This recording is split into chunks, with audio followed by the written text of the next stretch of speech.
In fact কথাগুলো মনোযোগ দিয়ে শুনবেন। তাকবীর দেন সবাই, লিল্লাহি তাকবীর।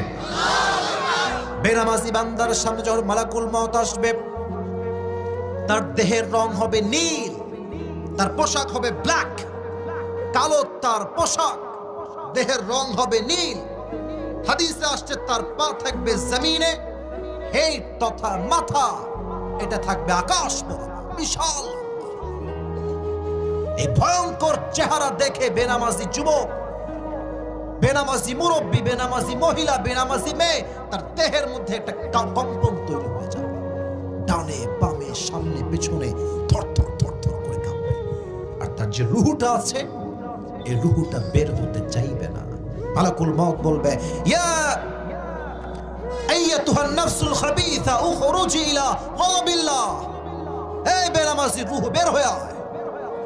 একটা ধমকে বেনামাজির রূহটা থরথর করে কাঁপবে। ডানে যাবে, বামে যাবে, পেছনে যাবে, but he will never ever able to be escaped from the death, because Allah has mentioned in Surah Al-Jumu'ah, قل إن الموت الذي تفرون منه فإنه ملاقيكم. ও নবী, আপনি উম্মতদেরকে বলেন তারা কি মৃত্যুর থেকে পালাতে চায়, বাট এটা কোনো সম্ভব নয়। যে যেখানেই পালাক না কেন তাকে মৃত্যু দিয়ে পাকড়াও করবে। একজন আওয়াজ দিয়ে বলেন তো তিনি কে?